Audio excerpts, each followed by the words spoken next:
Merci à toutes et à tous d'être présents ici pour cette dernière conférence de la journée, avec deux personnalités exceptionnelles qui nous font le plaisir d'être ici, qui mènent des combats qui sont vitaux pour notre planète, même s'ils sont très loin d'ici. Ils sont très importants pour nous aussi ici en Suisse. Je vais les représenter, même si Cédric les a brièvement présentés, mais donc vous avez ici le cacique Ninawa, qui vient du peuple Unicui, donc au Brésil, et c'est un peuple qui aussi est présent au Pérou. C'est dans l'état de l'Acre, c'est dans l'ouest du Brésil, à la frontière avec le Pérou. Donc ce peuple est présent dans les deux pays. Et puis également, nous avons à distance, parce que malheureusement, il n'a pas pu venir pour des raisons bureaucratiques de visa et on le regrette fortement. Il sera à distance, je le vois sur l'écran là-bas. C'est Sa Majesté Usulio Apollinaire Atawe Akoyi, président de GRAB Bénin, qui est une ONG, c'est le groupe de richesse et d'action pour le bien-être, haut dignitaire à la cour royale des Tolino du Bénin, du Nigeria et de la diaspora.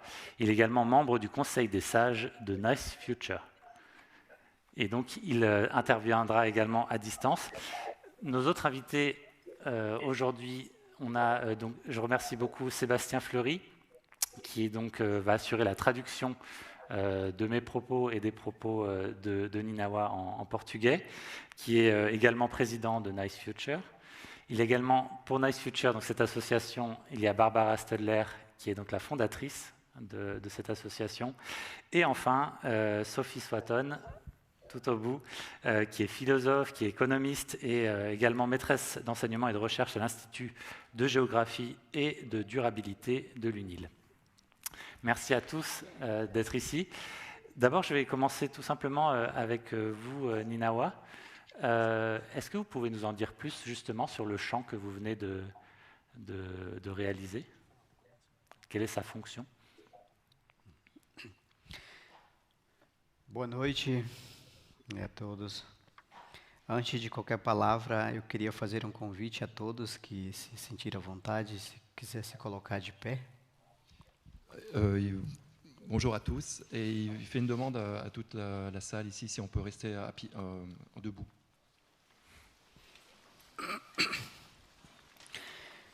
E eu gostaria de convidar você a fechar os olhos. Il nous invite à fermer les yeux. E eu gostaria de convidar a você a sentir o ar, respirando, inspirando e respirando. Et il nous invite à ressentir l'air en inspirant, respirant et en inspirant.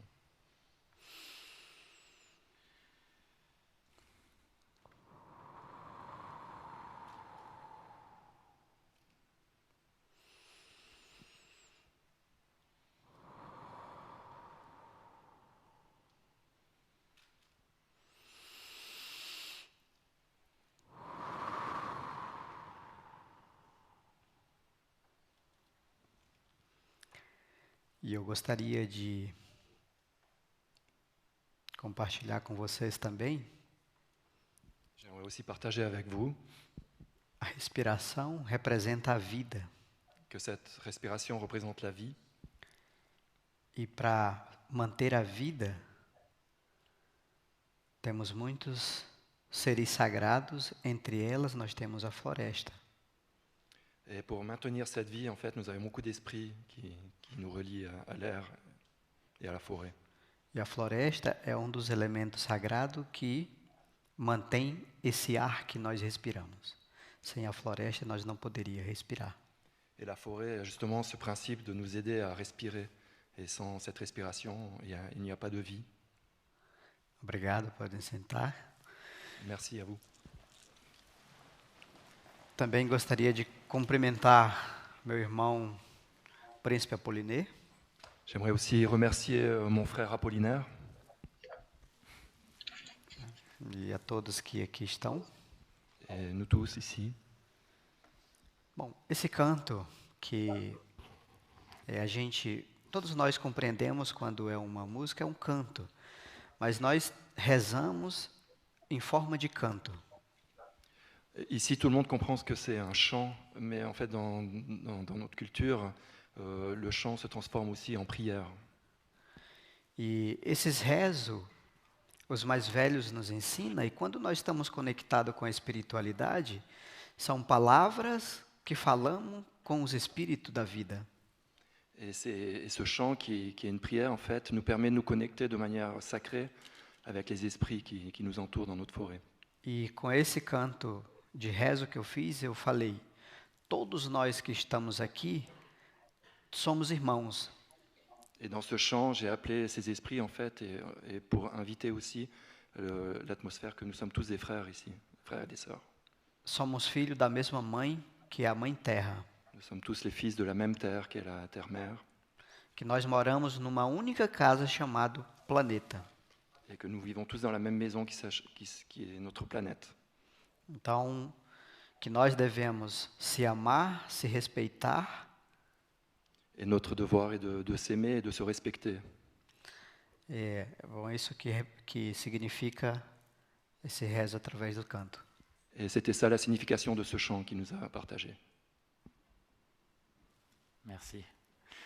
Et j'ai oublié de préciser également que vous pourrez, à la fin de notre échange, vous pourrez, vous, dans le public, poser vos questions. Alors, pour cela, on a un moyen technique qui est à l'aide d'un site internet, voilà, qui s'affiche, soit un site internet, soit un QR code que vous pouvez scanner. Et à l'aide de cette application, de ce site, donc vous pouvez poser toutes vos questions. Vous pouvez les poser dès maintenant durant l'échange. Et ensuite, moi, je vais les recueillir et je les poserai en fin de discussion à nos invités. Donc, voilà, pour cette partie-là. Pour commencer, justement, je voulais un peu pour poser aussi le décor, car vous, Ninawa, et vous, Apollinaire, vous venez de continents complètement différents.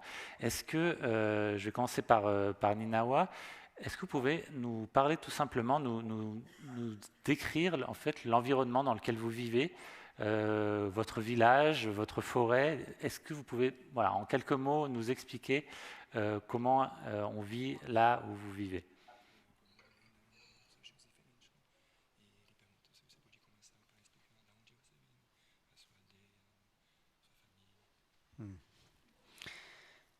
Bom, eu sou do povo Runicuim, sou cacique.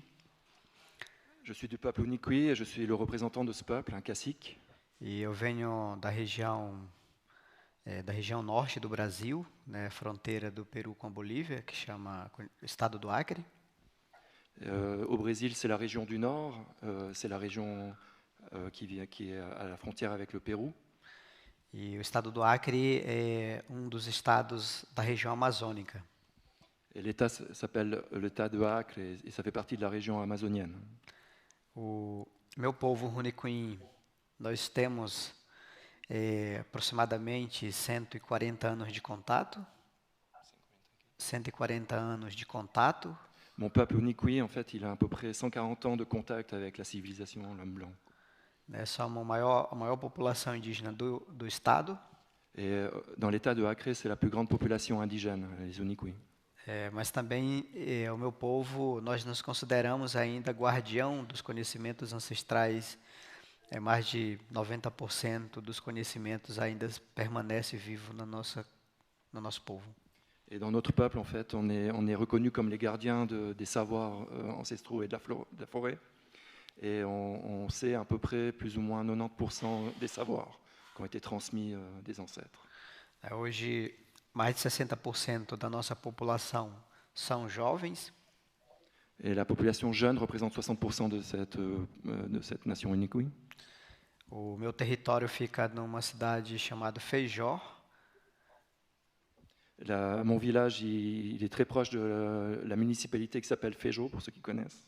Que é o território Rnu-Bariá. Le village, mon territoire, c'est Uiubaia. Somos 3 pequenas comunidades. Ça représente 3 villages dans une même communauté. Vivemos nesse local, também nós somos guardiões, defensores da floresta. Et nous avons ce rôle de gardien et de défenseur de la forêt. Então é isso. Merci. Et vous, Apollinaire, est-ce que vous pouvez nous parler un peu de la région dans laquelle vous vivez et de tout ce qu'il y a autour de vous? Merci beaucoup, je remercie tout le monde. Ça me fait plaisir, même si j'ai un peu le pincement au cœur d'être loin. Je suis proche du cœur et je suis en Afrique de l'Ouest, précisément au Bénin.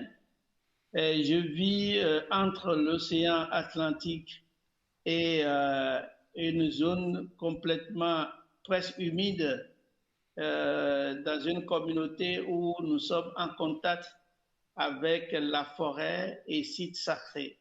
Et qui dit site sacré, pour nous, c'est le commencement de notre vie. Et tout à l'heure, mon frère Ninawa parlait du chant.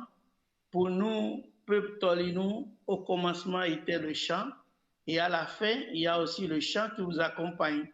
Donc, quand les enfants pleurent chez nous, on ne leur donne pas de nounous, on fait chanter, on les chante et ils dansent et ils se calment. Donc, le chant, pour nous, c'est la connexion avec le monde vivant et aussi le monde invisible. Donc, je vis dans une communauté qui fait entre le Bénin, le Nigeria, la disparition et la diaspora, on est environ 8 millions de personnes qui vivent en contact avec les 4 éléments, l'eau, l'air, le feu, la terre, qu'on appelle des divinités, parce que nous, la sacralité dans ma communauté, c'est lié à ces 4 éléments et aussi aux arbres et aux animaux. C'est pour cela que nous vivons dans une communauté où il y a des totems, des animaux que nous respectons et des plantes que nous respectons. Malheureusement, ces dernières années, nous avons connu la pression dans la destruction de ces forêts, dans la destruction de ces animaux. Et aujourd'hui, nous nous battons non seulement pour conserver ce qui reste, parce que, comme Linawan a dit, nous avons cette école qu'on appelle l'école patrimoniale, le couvent, où on apprend à travailler, à se respecter, à danser et surtout à apprendre un métier. Malheureusement, ceci est en train de disparaître et nous nous battons aujourd'hui pour transmettre à la génération à venir cette connaissance dans les regroupements, pas pour être faible, parce qu'aujourd'hui on doit s'ouvrir au monde, mais aussi pour aussi apporter au monde les savoir-faire que nous avons gardés de nos ancêtres en conservant les forêts et sites sacrés que nous avons pour faire du bien, pas seulement à nous, à l'univers et à tout le monde, parce que les pollens n'ont pas besoin de passeport, les oiseaux n'ont pas de visa, l'eau circule partout, la mer circule partout du Bénin jusqu'à l'Europe. Les baleines n'ont pas besoin de passeport ni de visa. Et là, ce que nous faisons, c'est au-delà de la considération des limites, c'est seulement humain et vivre ensemble et savoir vivre ensemble. Donc, un peuple qui est basé entre l'océan, le fleuve et la rivière. Et moi, actuellement, je vous parle proche de la rivière Noire, qui fait 46 km autour de ma communauté, qui est en presqu'île. Merci beaucoup. Merci pour cette très belle présentation, Apollinaire.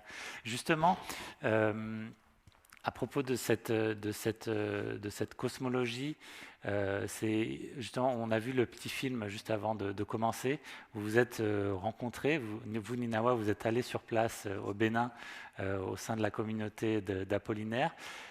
Comment vous avez ressenti ça? Comment ça s'est passé? Et qu'est-ce que vous avez vu de commun peut-être entre vos deux peuples?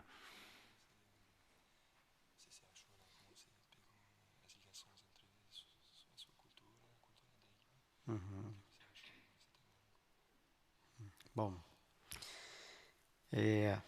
os nossos ancestrais, os nossos antepassados, né, eles falam muito das nossas ligações. Nos ancêtres, nos grands-parents nous ont déjà parlé avant de tous nos liens qu'on pouvait avoir. Sempre nos ensinaram que a terra,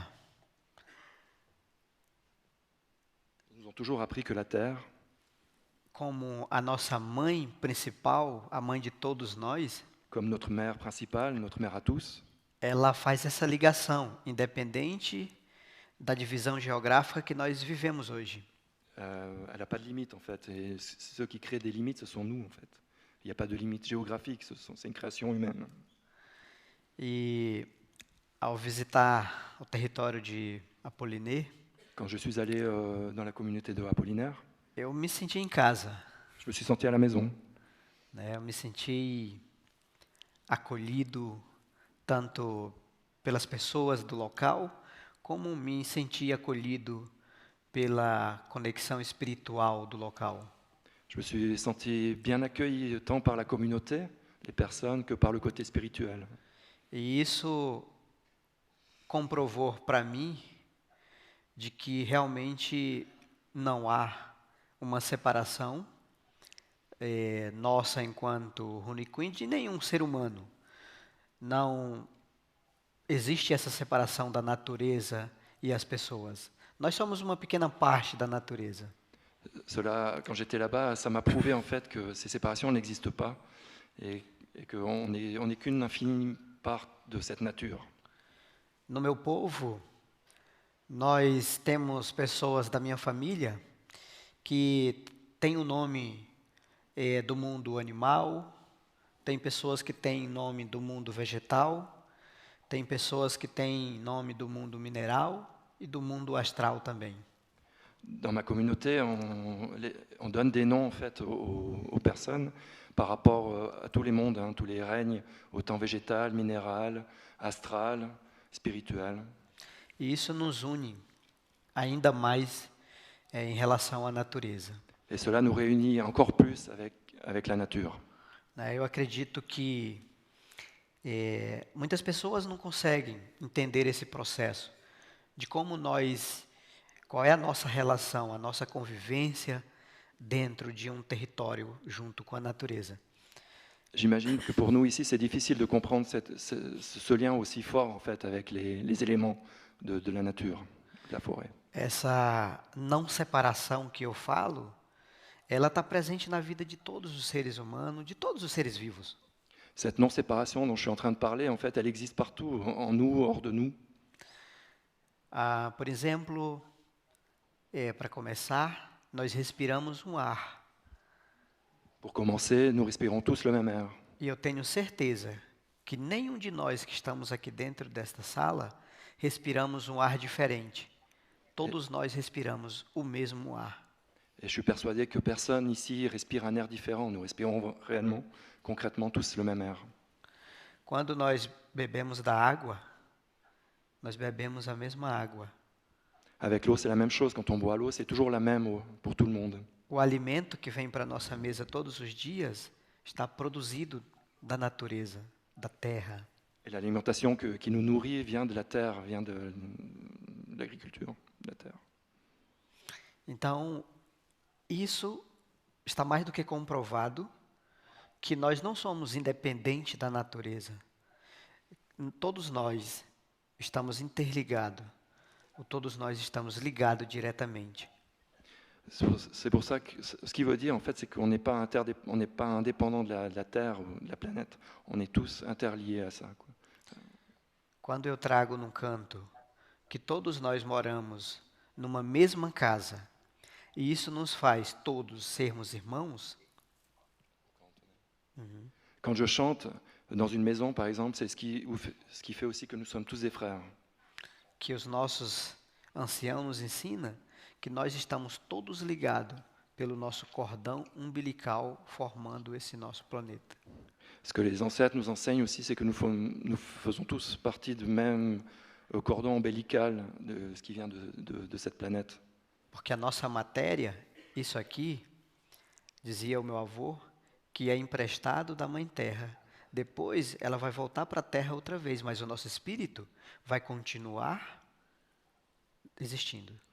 Notre corps ou notre peau, en fait, elle nous est prêtée. Et un jour, elle retournera à ce qu'elle a été. Elle va retourner à la terre. Et elle nous a juste été prêtée pour un moment, quoi. E isso nós aprendemos que não é uma cosmologia apenas. como uma palavra científica. Isso é sabedoria ancestral, que é repassado de geração em geração. Et ça ne fait pas partie d'une science qu'on nous apprend, c'est vraiment, ça fait partie de la cosmologie qui est transmise d'ancêtre à ancêtre. E que aprendemos com essa conexão com a espiritualidade.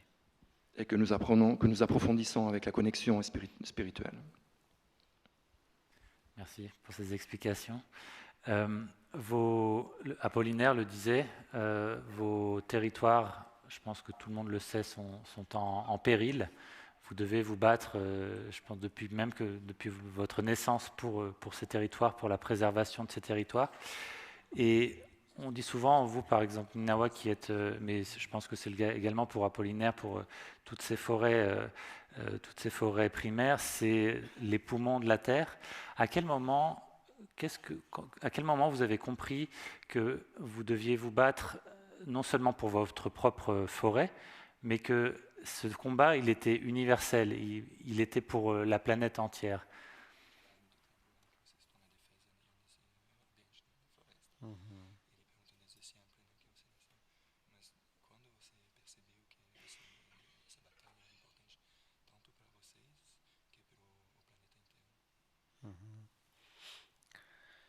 Bom, nós, tudo isso que eu já falei tem uma base, que é a natureza. Tout ce que je suis en train de dire, ce que j'ai déjà dit, en fait, tout est lié à une base qui est la Terre. Mas há um processo que é conhecido cientificamente como sistemas. Et il y a un processus qu'on connaît d'une manière scientifique qu'on appelle des systèmes. Que tem operacionalizado máquinas, tecnologias e outros avanços de desenvolvimento que tem colocado em ameaça a biodiversidade, as árvores, as águas, e que diretamente ameaça a vida da humanidade. Dans ces systèmes, en fait, il y a des processus qu'on appellerait ici technologiques. Et cette technologie, en fait, ces machines, c'est elles qui, en fait, sont des menaces pour le biome, pour la forêt. Por milhões de anos, os nossos povos viveram em harmonia com a natureza, não tinha tantos problemas hoje de saúde, de enfermidade que nós estamos enfrentando, não tinha tanto problema de desmatamentos da floresta, de contaminação das águas. Et en fait, depuis des milliers d'années, mon peuple a vécu avec un lien de bien-être avec cette nature, et il n'y a jamais eu toutes ces années-là, en fait, autant de souffrances, autant dans la santé, dans la déforestation ou des problèmes avec l'eau. E quando esses impactos chegaram no meu território, então, com o apoio do meu povo, da minha comunidade, eu comecei a buscar os espaços que luta por direitos, para poder fazer denúncia, para poder trazer a informação do que estava acontecendo com o meu povo. Et quand j'étais confronté à ces problèmes de déforestation, de problèmes avec l'eau, j'ai cherché des solutions avec mon peuple, on en a discuté ensemble, et on a cherché de l'aide en fait à l'extérieur aussi, avec des gens qui s'occupent de ces problématiques-là, à l'extérieur. Então, foi em vários espaços, e eu pude entender que esse problema dos impactos, hoje mais falado de mudanças climáticas, esses problemas que estão acontecendo não é só no meu território, então ele está acontecendo hoje no mundo inteiro. Et ça nous a permis, en fait, en communiquant avec ces gens, en fait, de comprendre que c'était pas un problème seulement interne à nous, à notre forêt, à l'Amazonie, mais ça montrait que ces problèmes existaient sur toute la planète, en fait, qu'ils étaient globaux. Então, a partir desses impactos e a partir dessas participações, né, tanto eu quanto muitos outros líderes indígenas e também não indígenas, né, foram criado essa rede para poder fazer um trabalho de conscientização das pessoas de tudo que está acontecendo, impactando a vida da humanidade. Ces impacts, en fait, qu'on a pu remarquer en groupe, ensemble, en fait, ont permis en fait, d'augmenter cette connaissance et de commencer à travailler sur la conscientisation de ces problèmes à un niveau global, interne et aussi externe. Hoje, na atualidade, nós estamos vivendo em plena Amazônia, que é muito considerado a nível global como o pulmão do mundo, como um dos maiores lugares de água doce do planeta. Donc on a compris ce problème de réchauffement climatique, et ce qui nous a aussi permis de se concentrer sur... Hoje a Amazônia é considerado globalmente como o pulmão do mundo e o maior local de água doce do planeta.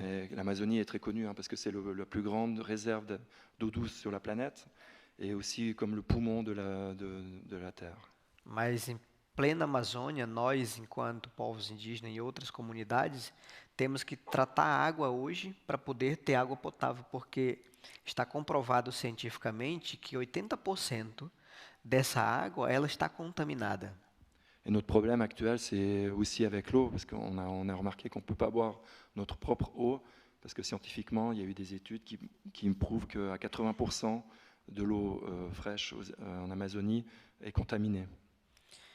E o grande desmatamento que está avançando para poder reproduzir monocultura transgênica, por exemplo, na região do Brasil, começou na região sul, região nordeste, e agora está chegando na Amazônia, esse grande desmatamento descontrolado. Et ce processus de déforestation pour la monoculture, pour les bœufs, la viande, en fait, elle a commencé depuis le sud du Brésil. Et après, avec le manque de place, il a fallu se déplacer plus vers le nord. Et maintenant, ils sont atteints par ça aussi en Amazonie. E isso está causando, pelo menos na região amazônica, está causando muitas inundações, está causando erosões dos rios. No período do verão, os rios estão secando as águas, né? Está transformando a vida das pessoas. Et ce processus qui arrive en Amazonie, en fait, qui fonctionne par le feu, il brûle les forêts pour pouvoir mettre tout ce qui est fermier, la viande, les bœufs. En fait, ça pollue les rivières, ça ne permet plus au cycle de l'eau de se régénérer.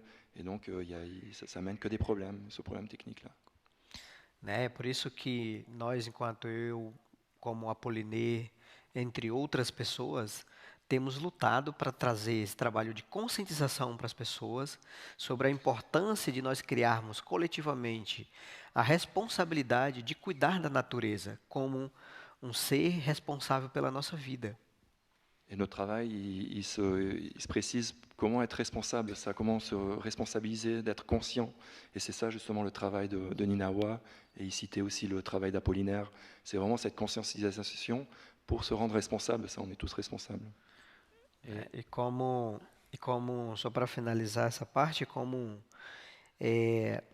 protetores, guardião dessas florestas que foram invadidas, foram tiradas dos nossos antepassados, hoje nós fazemos fundo para poder comprar essas terras de volta, para poder garantir que os nossos filhos, os nossos netos tenham terras no futuro.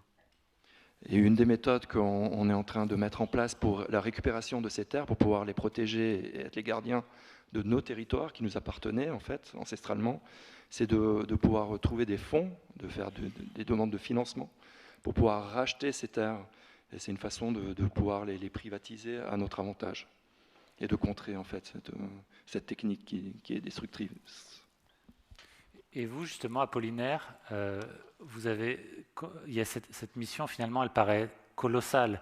Il y a non seulement vous devez protéger, donc essayer de protéger votre propre territoire, il y a aussi la transmission, comme disait Ninawa, à votre peuple, aux futures générations qui vivent autour de vous, à votre communauté, et également la planète entière, parce que c'est en protégeant votre territoire, c'est la planète que vous protégez. Merci. J'ai toujours dit qu'il y a une seule race, la race humaine. Il n'y a pas deux races sur cette terre, il y a une seule race, race humaine. Et c'est pour cela que aujourd'hui, travailler au-delà de nos territoires, au-delà de couleur de la peau, ça va être pour nous fondamental. Et comme l'a dit Ninawa, quand je viens en Suisse, je n'ai pas de bouteille d'oxygène au dos, je n'ai pas ma bouteille d'eau qui vient du Bénin, je prends l'eau de Suisse, je prends l'air de Suisse, je marche sur la terre suisse et je prends le soleil s'il y en a, le soleil suisse.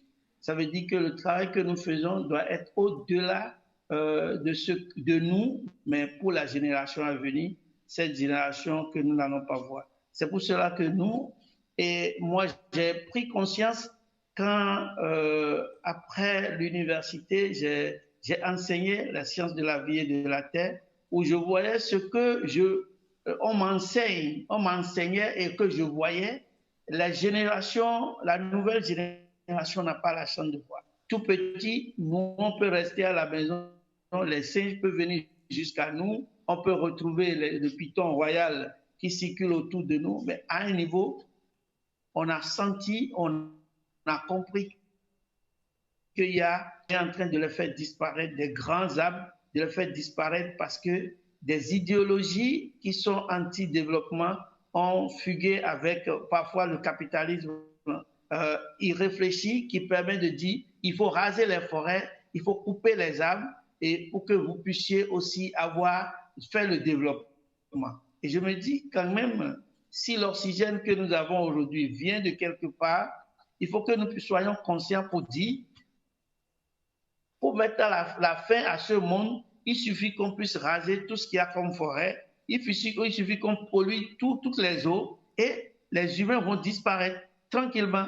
Pour cela, pour permettre aux innocents de continuer même après nous, on a commencé par travailler sur les jeunes, et surtout les jeunes et les anciens. Parce qu'il y a un adage de chez moi qui dit « Le poisson sec est difficile à mettre en sec ».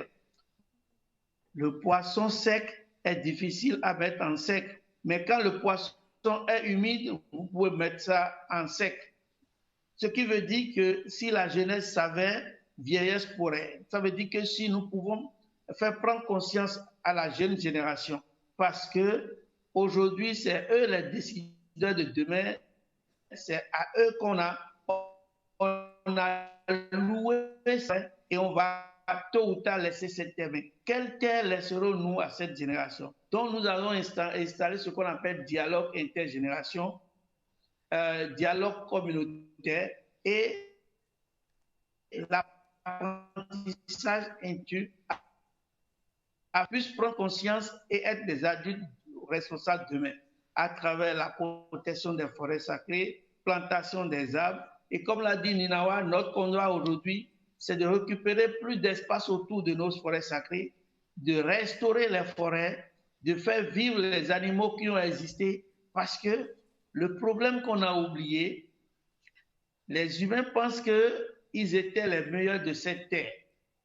Mais erreur, nous avons nos frères qui sont les non-humains que nous devons protéger pour nous faire vivre nous aussi. Parce qu'au commencement, les animaux et les plantes étaient là et nous sommes l'animal en dernière position qui a été créé, qui a été envoyé sur cette terre et nous sommes encore les premiers à détruire nous-mêmes et les autres.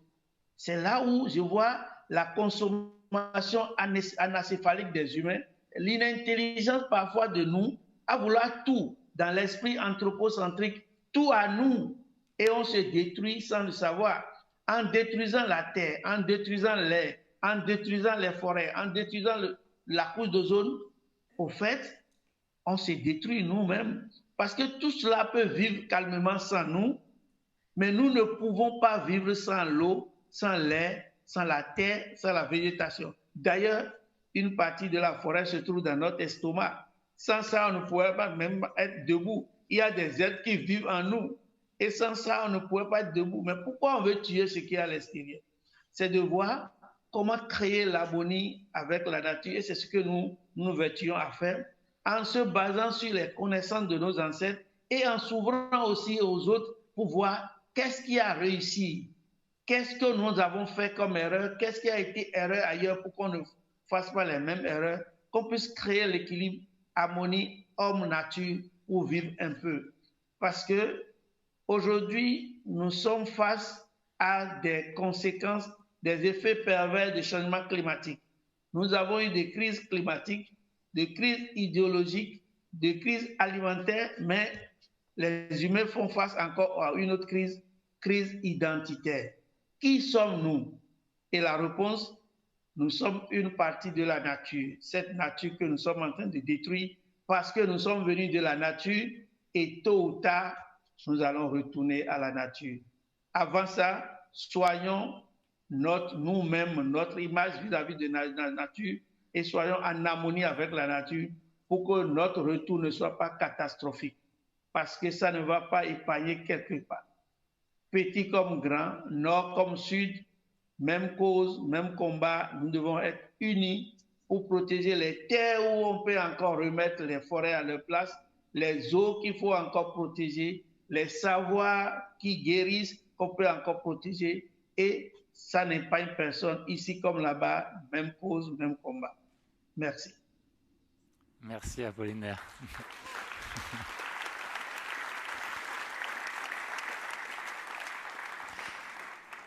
Je voulais aussi poser une question à Sophie maintenant.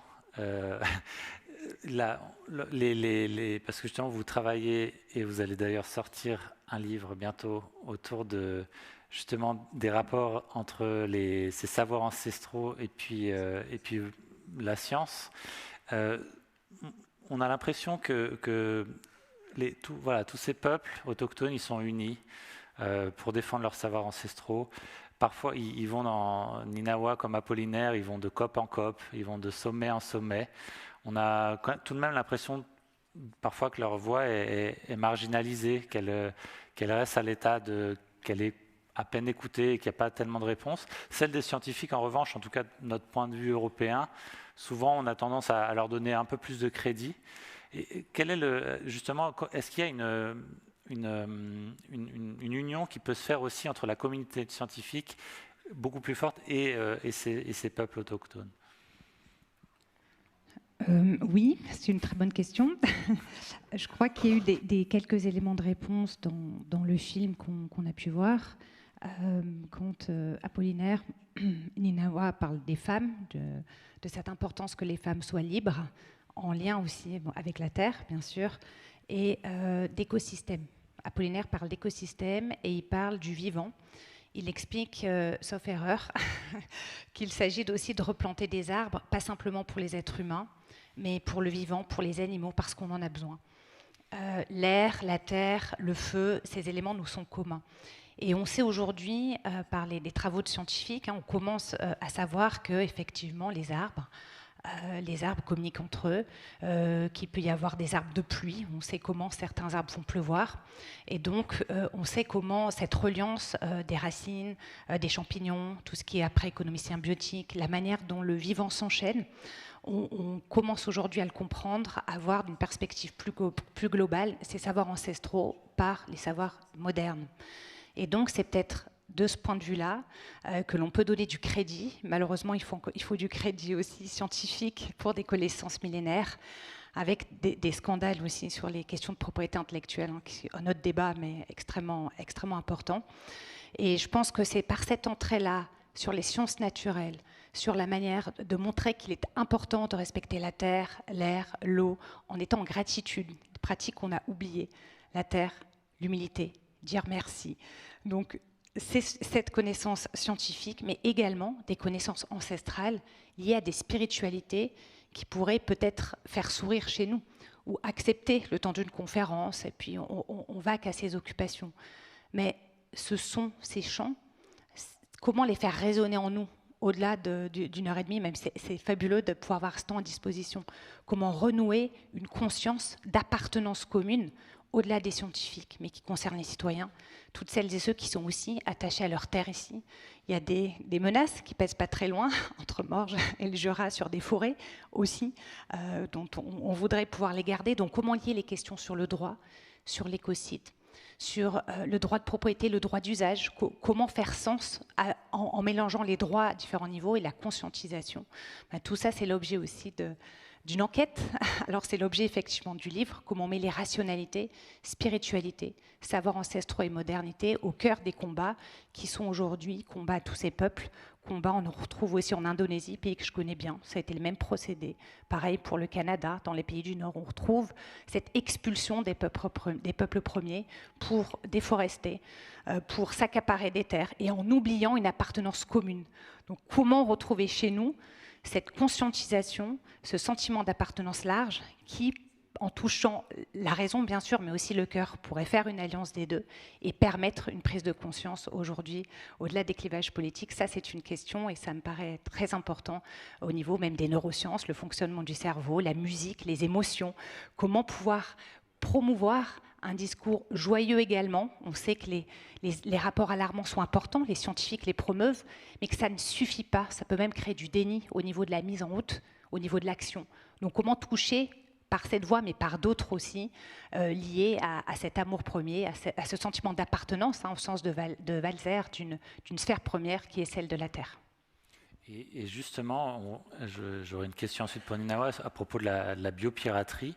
Comment on explique, je vous la pose à vous aussi, d'abord, comment on explique que des laboratoires, des entreprises, qui peuvent être médicales ou non, aillent jusqu'à voler ces savoirs ancestraux pour ensuite en faire des médicaments ou autres produits. Comment on peut expliquer que la science ait ce côté sombre vis-à-vis de peuples qui sont à la source de tout? Alors, de mon point de vue de philosophe, je répondrais que ça remonte peut-être à la modernité et à la manière dont, alors on pourrait même remonter à l'agriculture, quand on a quitté le nomadisme pour la sédentarité, mais peut-être à cette vision de la science, à la Bacon, Descartes, toute une tradition qui a extrait en fait l'être humain de cette appartenance première, de cette cosmologie très présente chez les peuples racines, de l'être humain appartenant à la terre, appartenant à quelque chose de complet, le monde animal, végétal, etc. Et en proposant une interprétation de la science qui va arracher le voile à Isis, qui ne va pas supporter le mystère, mais forcer la nature à se dévoiler, en oubliant le mystère original, va forcer une interprétation et donc chercher à dominer la nature quelque part. Et ces rapports de domination qu'on trouve de l'être humain sur la terre, on les retrouve sur les femmes, on les retrouve avec différents peuples. Et donc, je pense que c'est jamais très loin.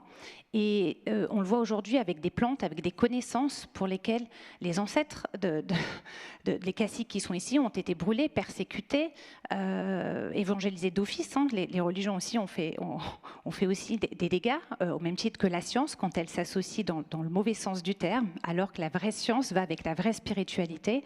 Et donc, dans ces conditions-là, il est vrai qu'on a permis ces rapports de domination. Et du coup, aujourd'hui, on se rend compte qu'en fait, ces savoirs fonctionnent. Et du coup, ces mêmes personnes qui ont été brûlées pour utiliser des plantes dangereuses, liées au diable, à plein de superstitions, on les redécouvre aujourd'hui, mais avec une optique qui n'est pas celle de la cosmologie. Et donc, on dissocie, dans une logique très proche dans cette domination, on dissocie les effets de substance, on dissocie les vertus d'une plante, les vertus d'un champignon, les vertus peu importe, en les dissociant du respect de l'ancestralité dans laquelle elle s'est ancrée. Donc, ça ne veut pas dire qu'il ne faut pas les utiliser, mais on va même jusqu'à reproduire du chimique en oubliant de dire merci à la plante, en oubliant que dans les traditions, ces plantes, ce sont des enseignants, ce sont des maîtres, et qu'on doit faire une offrande. Et on oublie la réciprocité. Donc je pense que cet oubli scientifique, c'est aussi un oubli commun d'une partie de nous-mêmes, où nous sommes déconnectés de notre lien à la nature, et qu'il est temps de le retrouver. C'est un sacré défi pour la science, mais c'est un sacré défi pour tous les êtres humains. Merci.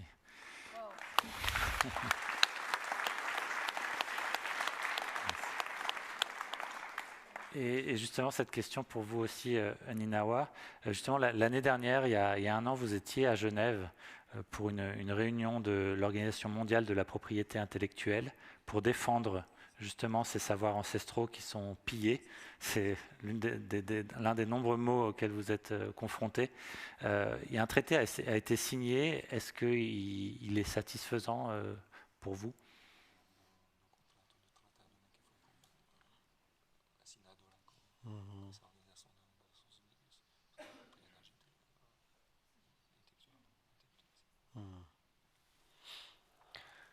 Bom, eu tive essa oportunidade de poder vir participar.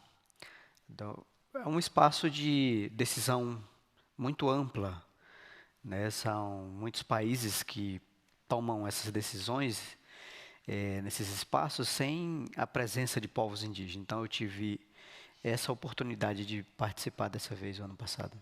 Quand j'ai eu cette opportunité de pouvoir participer à cette réunion sur la propriété intellectuelle à Genève, en fait, j'ai été aussi comme observateur et j'ai pu voir en fait qu'il y avait énormément de pays qui étaient conviés pour parler sur les savoirs, sur les propriétés intellectuelles, mais qu'il y avait très peu de peuples en fait qui étaient réunis là, quoi. Existe muitas pessoas e também muitas instituições que aproveitam bem da sabedoria dos povos indígenas para trabalhar a conscientização, para trabalhar a recuperação de áreas, para trabalhar essa harmonia que o mundo está precisando, mas também tem muitas pessoas e instituições que aproveitam de outra forma para gerar economia, enfim. Il y a beaucoup de personnes, mais aussi d'institutions en fait, qui travaillent en lien, en fait, dans le bon sens, dans le bien, en fait, à essayer de récupérer les territoires, de prendre soin de la pharmacie, enfin de tout ce qui touche au territoire. Mais en même temps aussi, d'un autre côté, il y a aussi beaucoup de personnes et d'institutions qui travaillent dans le moins bien. C'est pour l'économie, c'est pour l'intérêt. Então, alguns países nessa conferência da ONU sobre o patrimônio genético associado aos conhecimentos tradicionais queriam retirar o nome de povos indígenas da negociação e colocar todo mundo como comunidades locais. Et de ces pays qui étaient présents là à cette conférence, il y avait beaucoup de gens qui voulaient retirer la propriété en fait de pouvoir. Queria tirar o nome de povos indígenas e considerar todo mundo como comunidades locais. En fait, simplement, en fait, ils voulaient vraiment leur retirer leur droit de pouvoir utiliser leurs plantes pour pouvoir que ça devienne un bien commun.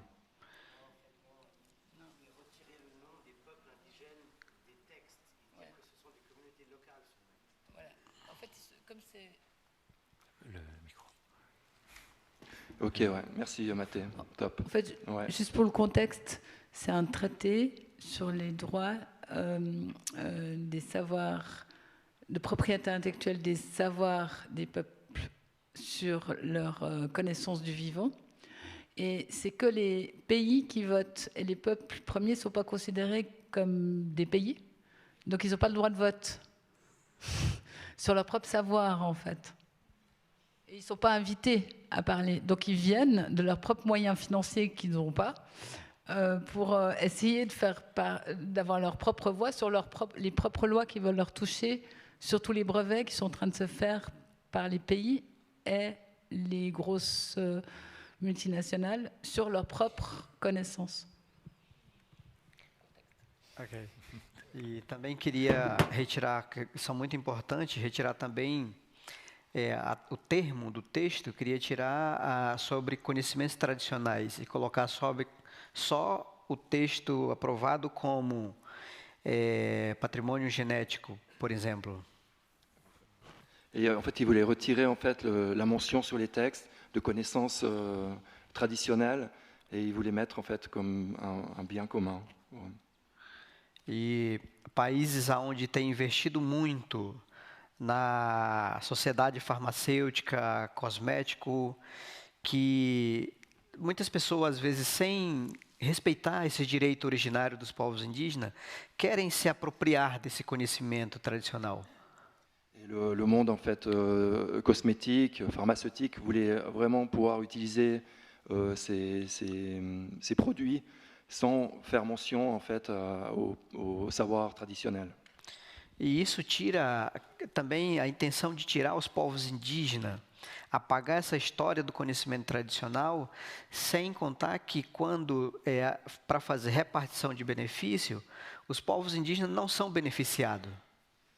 Et en fait, c'était aussi pour retirer les droits des peuples indigènes, autochtones, à pas faire partie des bénéfices en fait qu'ils peuvent prendre sur la nature. Então a gente conseguiu manter no texto o termo povos indígenas e conhecimentos tradicionais. Et dans la finalité, on a réussi quand même à faire reconnaître dans le texte, dans cet accord, qu'il fallait garder en fait ce droit traditionnel. Que isso ainda não é tudo. Nós conseguimos garantir direito que já existia, mas é preciso que essa sociedade ela respeitem esse direito dos povos indígenas. Tem que respeitar os marcos legais, como a Convenção 69 da Organização Internacional do Trabalho, que diz que os povos têm que ser consultados, têm que ser ouvidos. Et c'était déjà inscrit, on a juste réussi à garder ça en fait dans le contrat, dans cet accord, et aussi qui prennent compte des peuples premiers, quoi. É que é problema que a maioria das decisões não tem a participação de povos indígenas. A maioria das decisões nesses lugares, os povos indígenas não participam, então tomam decisão pelo nosso futuro, o que vai acontecer, o que vão fazer. De manière générale, en fait, chaque fois que des décisions importantes sont prises sur leur dos, ils ne sont pas invités, en fait. Ce que je voudrais juste dire, c'est que ça n'empêche pas les brevets. Donc, des brevets sur leur médecine sont déposés déjà par des pays à travers le monde et des entreprises. Et ça, c'est évidemment pas limité aujourd'hui, y compris les médecines sacrées. Justement, Barbara, vous pouvez garder le micro. On va bientôt passer dans quelques instants à vos questions. J'en ai reçu beaucoup. Donc, on va aussi vous laisser la parole. Barbara, juste quand même un mot pour vous, parce qu'il y a beaucoup de questions justement autour de ça. C'est des questions un peu concrètes. Comment aider justement ces peuples? Comment aider Apollinaire? Comment aider Ninawa? Vous savez bien tout ça, puisque donc vous avez fondé cette association Nice Future. Est-ce que vous pouvez déjà nous en parler un petit peu, nous raconter tout ce que vous faites pour ces peuples, et puis également dire, parce que c'est vrai qu'il y a énormément, il y a peut-être autant d'associations, d'ONG que de peuples autochtones. Comment justement aider concrètement? Est-ce que toutes les associations se valent? Comment justement aider le public qui est là à y voir plus clair justement dans les actions à entreprendre? Alors oui, bien sûr.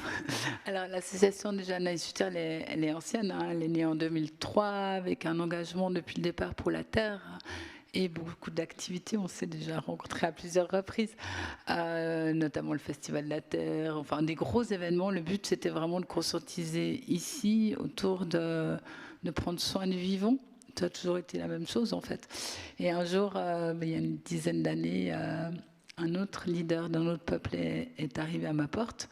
Et c'était pour moi un déclic. Je me suis dit vraiment, si on veut aller vers une vraie durabilité, il faut qu'on les prenne comme des professeurs et comme des guides pour avancer ensemble, parce que c'est les seuls sur cette planète qui n'ont pas ce qu'on appelle l'effet rebond en écologie, c'est-à-dire on développe une technique ou je ne sais pas quoi, une nouvelle technologie, et tout à coup on se rend compte, et c'est systématique, que en fait la technologie, même si elle avait l'air magnifique, elle a ce qu'on appelle un effet rebond qui est plus catastrophique que si on n'avait rien fait. Et pour moi, les peuples indigènes, ils ont vraiment cette qualité dans leur manière d'être au monde, qui leur permet d'être vraiment en harmonie, littéralement, et de régénérer la vie. Ce que ici, pour moi, selon ma perception, on a vraiment besoin de réapprendre. Et voilà, ça c'est la première chose. De ce que fait Nice Future, c'est vraiment essayer de différentes manières de soutenir, d'aider. Ça c'est une chose. Donc dans leur communauté, en écoutant en essayant d'être vraiment comme des alliés et des amis, et d'être ensemble, vraiment unis.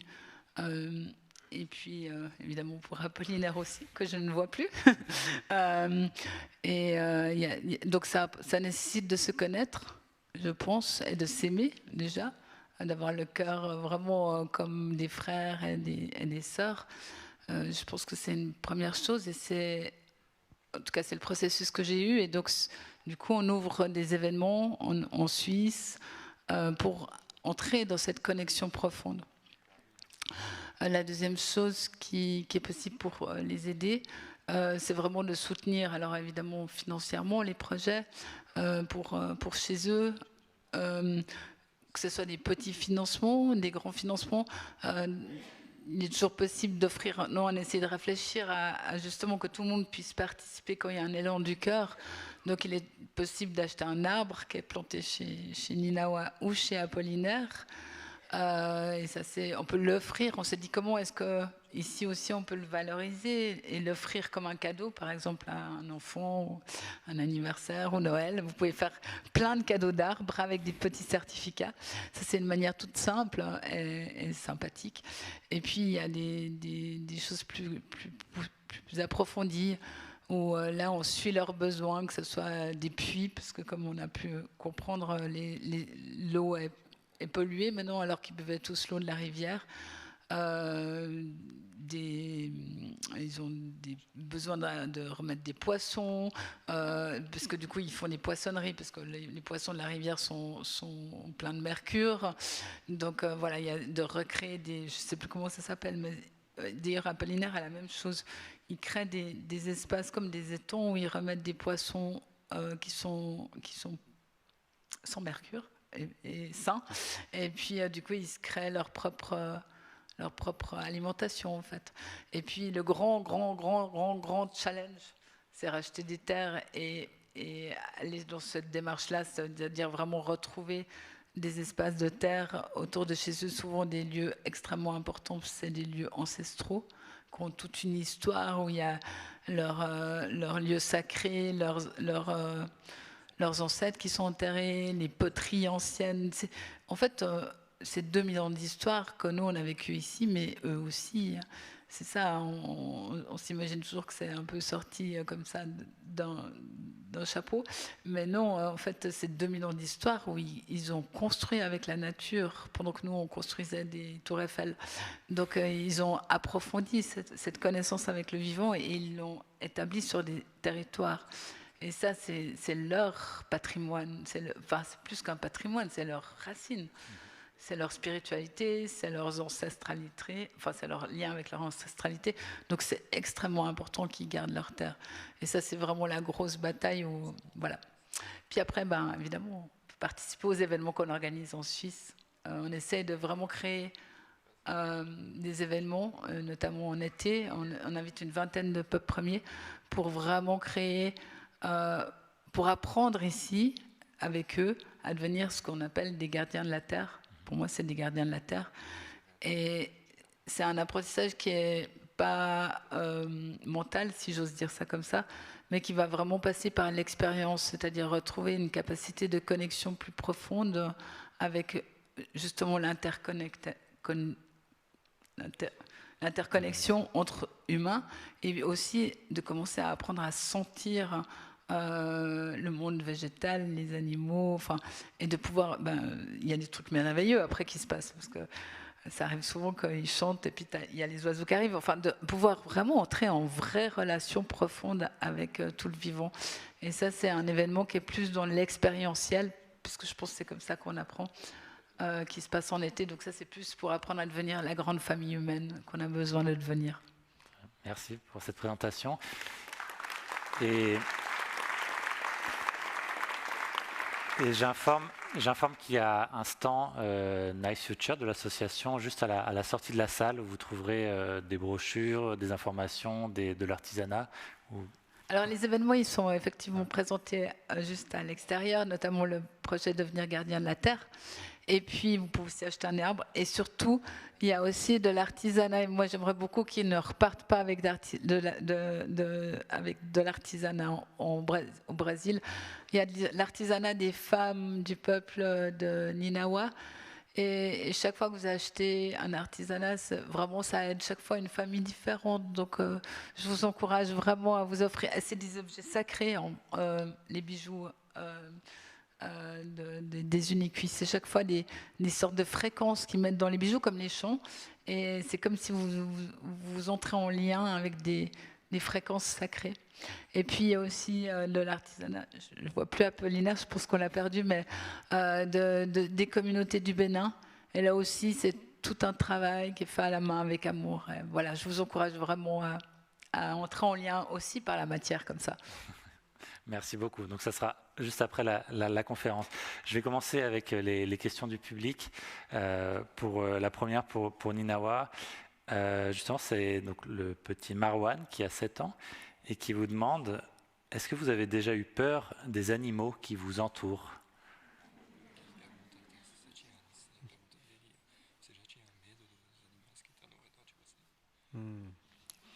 Boa pergunta.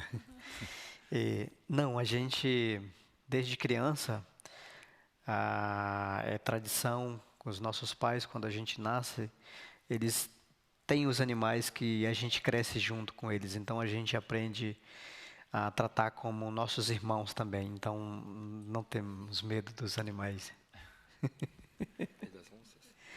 Não, não. Il dit non, on n'a pas peur en fait, parce que depuis tout petit, en fait, nos parents, nos pères, en fait, ils nous habituent à jouer avec les animaux. Et donc on est en lien avec eux, on n'a pas peur. Et je lui dis, mais et avec les jaguars? Il me dit non plus, quoi.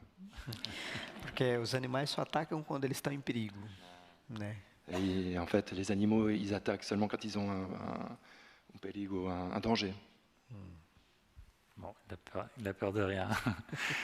Justement, en parlant des jeunes, une très bonne question sur est-ce que les jeunes de votre communauté, est-ce qu'ils suivent tous, parce qu'il y avait cette histoire de transmission, est-ce qu'ils suivent tous votre chemin? Est-ce qu'ils restent tous dans votre communauté, ou est-ce qu'il y a peut-être des tentations de partir ailleurs?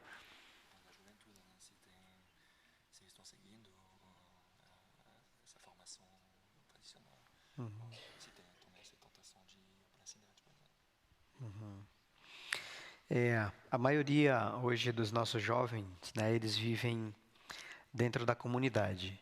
Poucos que saíram para poder buscar condições melhores para estudar, porque não tem dentro das aldeias. De manière générale, les jeunes restent dans les communautés, mais il arrive aussi que le niveau d'éducation, en fait, ils sont obligés d'aller dans des zones urbaines, en ville, pour trouver ces moyens-là. Então, todos os jovens estão muito motivados a manter sua relação com a natureza, a manter o conhecimento tradicional da espiritualidade através das medicinas sagradas.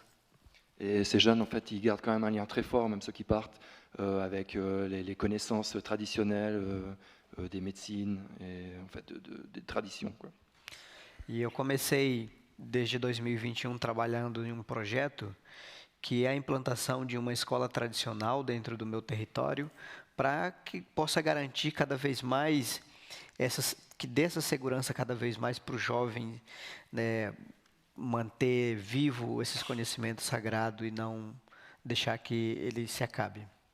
Et depuis 2021, en fait, je travaille justement sur un projet d'école à l'intérieur de ma communauté, pour justement que ces jeunes, en fait, ils aient cette connaissance facilitée par cette école. E que é uma experiência muito importante, né? Pois temos pouco apoio, porque hoje não contamos com muito material como tinha antigamente, mas é uma experiência muito importante, né? Como na terra do Apolinê também, né? Ele faz esse trabalho com a juventude através da escola tradicional, isso é muito importante. C'est un projet très important, et il y a des défis parce qu'on n'a plus autant de ressources, en tout cas actuellement, qu'avant, mais ça reste vraiment un projet d'une grande importance. Justement, je vais profiter on se réjouit du retour d'Apollinaire, de la connexion d'Apollinaire. Justement, une question donc Apollinaire du public sur les jeunes de votre communauté. Est-ce que justement, est-ce que c'est facile de les faire, de leur transmettre tous vos savoirs? Est-ce que c'est facile qu'ils gardent cette mission, ou est-ce qu'ils peuvent être tentés aussi d'aller ailleurs, ou peut-être de se détourner de ces missions-là? Merci. Le Dieu de la technologie était contre moi. Heureusement, je suis là. Je pense que on n'a pas besoin du monde pour faire un marché. Il faut que chacun arrive. Il y a beaucoup de jeunes qui ont pris conscience parce que les cadences ont changé, les pas de danse ont changé. Et aujourd'hui, nous, on a commencé à installer ce qu'on appelle les clubs nature et culture qu'on installait dans les écoles. Et on a créé un centre de connaissances partagées qu'on appelle Grande Culture. Ça permet aux jeunes d'être entre eux et d'être aussi avec les anciens. C'est vrai que ce n'est pas facile parce qu'il y a le problème du chômage, le problème de sous-emploi, le problème de la pauvreté dans les villages, le problème de pauvreté des terres, des gens qui n'ont plus de terre à travailler, qui sont obligés d'aller dans des activités précaires. Mais on constate que progressivement, les jeunes qui viennent nous écouter ont pris conscience et volontairement créé ce que nous appelons les clubs nature et culture et partagent leur expérience, pas seulement avec les jeunes de leur communauté, mais les jeunes d'ailleurs. Et je dis bien que ce n'est pas facile, mais on a espoir que demain sera meilleur parce qu'on sent qu'il y a une génération qui veut faire la révolution, pas la révolution agressive, mais aussi voir autrement, prendre des initiatives au niveau communautaire et nous accompagnons. C'est pour cela que le centre que nous avons créé, et je remercie Barbara et tous ceux qui appuient cette initiative, l'Université de la Nature. L'Université de la Nature, c'est là où on vient apprendre. L'enseignant, ce n'est pas le grand professeur, mais en même temps, les universités sont là, les dignités sont là, et les jeunes apprennent simultanément de tout ce monde-là. Donc, on est en train de les encourager et on a espoir qu'on aura encore demain des jeunes qui osent le changement sans la violence. Merci Apollinaire. Une autre question sur déjà des remerciements à vous deux, à Ninawa surtout d'être venu en Suisse. Et est-ce que justement il y a des... on en avait parlé au préalable, je vous avais posé cette question aussi de savoir si vous aviez aussi trouvé, est-ce qu'il y avait des choses qui vous avaient fasciné ou qui, notamment dans la nature suisse, on a aussi des très belles forêts ici.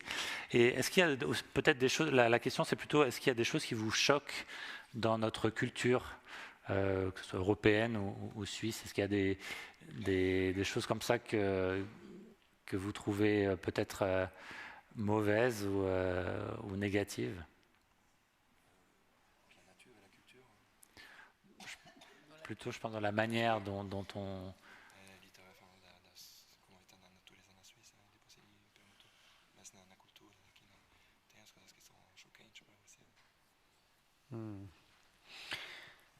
Bom, eu tenho certeza que aqui há muitos anos atrás, né, tinha muita floresta, tinha muitos animais. Como é o nosso lugar hoje, né? Je suis sûr que dans les années passées, en fait, il y avait beaucoup de forêts, d'animaux, comme chez moi. E hoje eu acredito que já está bem melhor que certo tempo atrás, onde teve muitas destruições também. Et aujourd'hui, je suis aussi persuadé que ça va mieux qu'une période où il y a eu énormément de destruction dans cette partie. E dos motivos que me traz vir na Suíça e em outras partes da Europa é encontrar pessoas que tiveram esse trabalho de conscientização da importância da natureza e que estão trabalhando para isso, para recuperar. Et ce qui m'anime en fait de venir en Suisse, mais aussi dans d'autres parties de l'Europe, en fait, c'est de rencontrer d'autres personnes, des gens qui travaillent aussi à cette conscientisation de l'importance de la nature. E uma das coisas que me impressiona muito são as construções antigas, né, da Europa, aquelas obras gigantes, né? Et une chose qui m'impressionne beaucoup, c'est les anciennes constructions, comme les châteaux, j'imagine.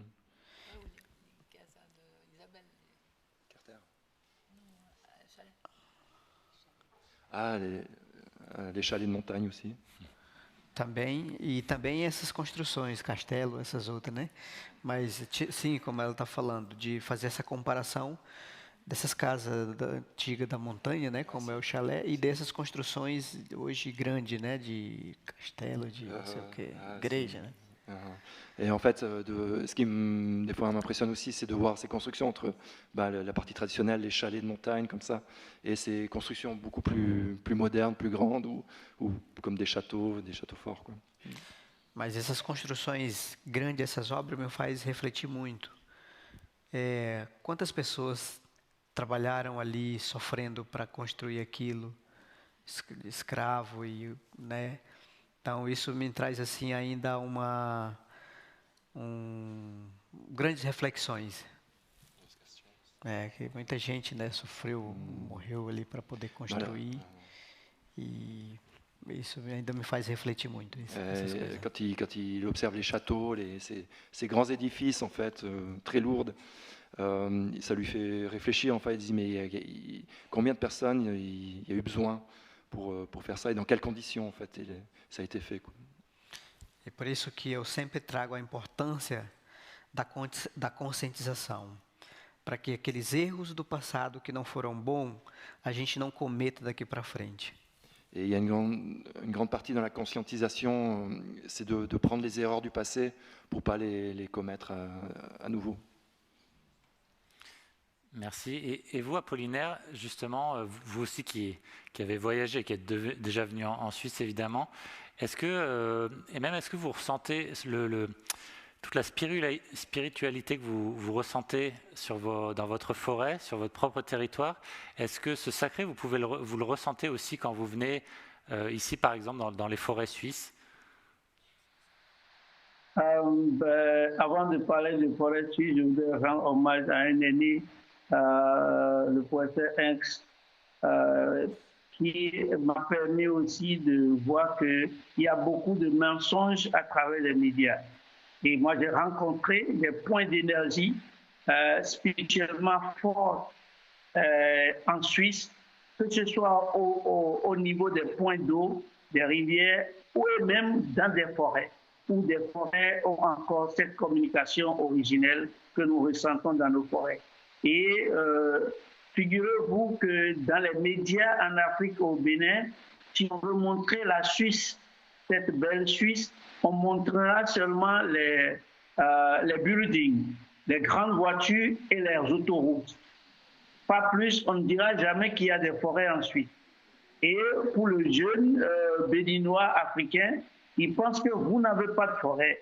Et je vais vous confirmer aujourd'hui, en Suisse, j'ai visité des lieux où il y a encore cette énergie des ancêtres bienveillants qui continuent toujours d'agir.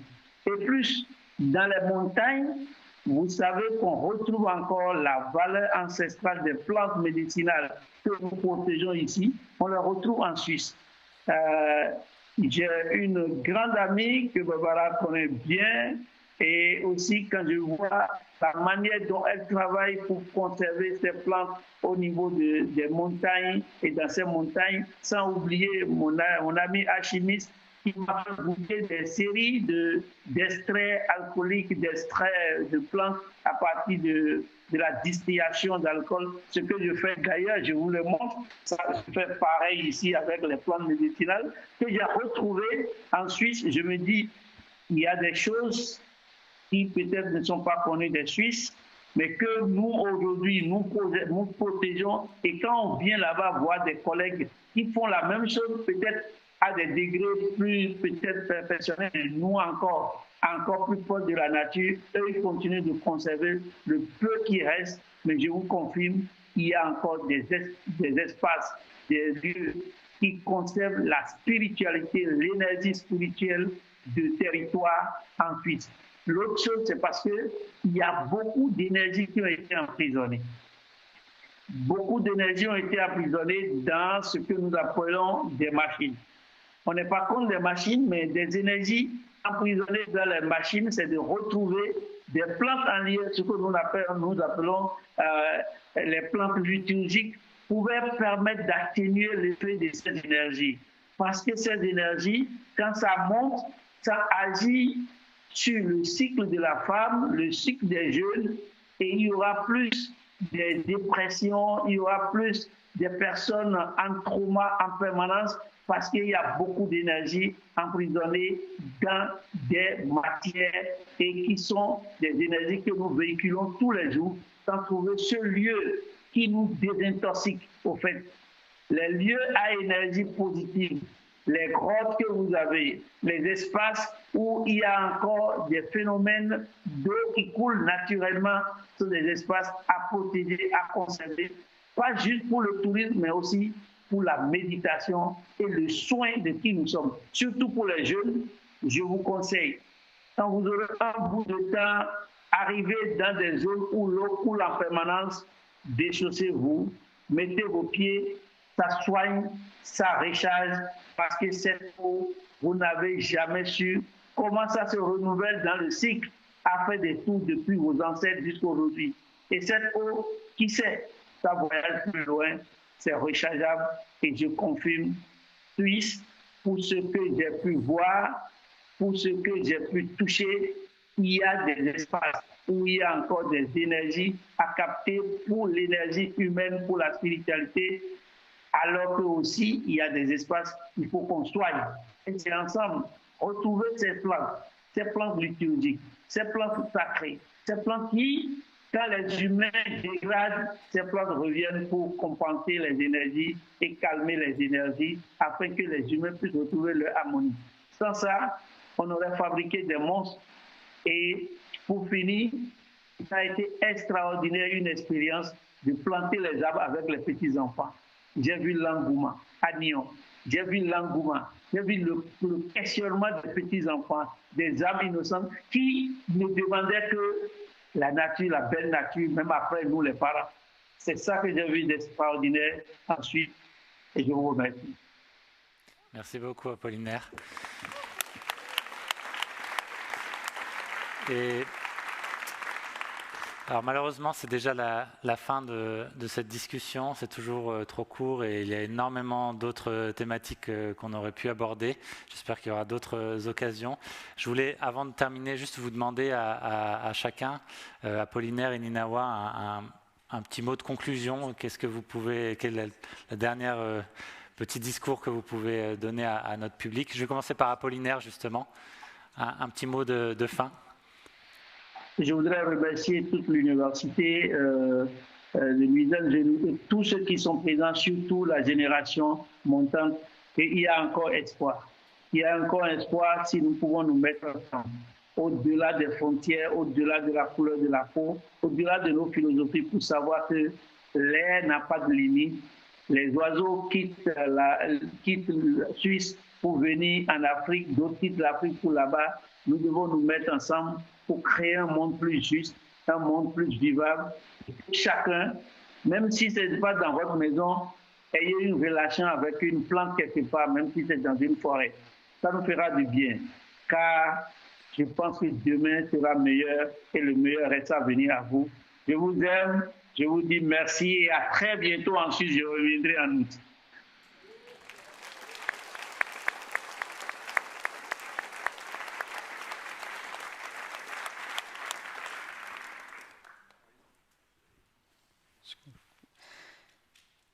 Agradecer também nosso grande espírito por esse momento. J'aimerais remercier aussi le Grand Esprit pour ce moment. É o meu irmão Apollinaire que também não pôde estar em pessoa. Je te remercie aussi Apollinaire, même que tu n'as pas pu venir parmi nous. Quero agradecer à universidade com toda a equipe que criou esse momento que é muito importante. Je remercie aussi l'université et toute son équipe qui a pu faire en fait qu'on se retrouve ici et c'est un moment très important. Por essa oportunidade de poder nós estarmos aqui falando para todos vocês que tiraram esse tempo precioso para nos ouvir. Vous remercier pour le fait qu'on puisse s'exprimer aussi devant vous et vous qui avez pris un temps précieux pour pouvoir être avec nous. Quero agradecer à Associação Nas Futuro com toda sua equipe e os apoiadores também. Remercier Nas Futur et toute son équipe et ceux qui appuient cette association. Que quero reconhecer como uma associação que criou essa responsabilidade de trabalhar, defendendo, ajudando, apoiando as comunidades e povos indígenas e lutando por todos. Cette association qui travaille à unir et à travailler ensemble avec les peuples premiers, qui permet ça. Agradecer ao nosso apresentador. Je remercie Corentin aussi pour la présentation. E fazer chamado a cada de vocês que estão aqui. J'aimerais faire un appel à chacun de vous qui est ici. Ainda estamos em tempo de tomar uma decisão do mundo que nós queremos construir. Nous avons encore le temps de prendre une décision sur quelle idée faisons-nous du monde qui est à venir. Nós podemos fazer isso coletivamente. Et nous pouvons faire ça collectivement. Nós temos que decidir qual é o mundo que nós estamos construindo. Et nous avons à décider quel monde voulons construire. E também quais são os filhos que nós queremos deixar para o mundo daqui para frente. Et qu'est-ce qu'on veut laisser à nos enfants aussi pour le monde qui vient. Vamos se juntar. Vamos lutar por esse bem de todos nós. A natureza, a Mãe Terra, ela está falando conosco todos os dias. Il faut nous unir et lutter ensemble en fait pour ces droits de la planète et ces droits de la vie. Às vezes ela fala em forma de tempestade, de alagações, mas às vezes ela fala também em forma de canto de pássaros, de cheiro das rosas. Cette terre-mère à laquelle on appartient, qui parle d'une manière des fois un peu plus rude, avec les tempêtes, avec les orages, et des fois elle nous parle aussi par rapport à des chants d'oiseaux. E aí ela depende de como nós estamos. Se nós estamos ouvindo esse chamado e se nós estamos abertos para receber essa missão. Et elle nous observe, elle nous comprend en fait, elle sait qui nous sommes, si nous sommes prêts avec un cœur ouvert à ça, ou si nous sommes à l'écoute. Muito, muito agradecido por esse tempo tão precioso de vocês que tiraram para vir nos ouvir nessa noite. Muito obrigado. Merci infiniment à vous qui êtes venus, qui avez pris votre temps précieux pour nous écouter. Merci beaucoup.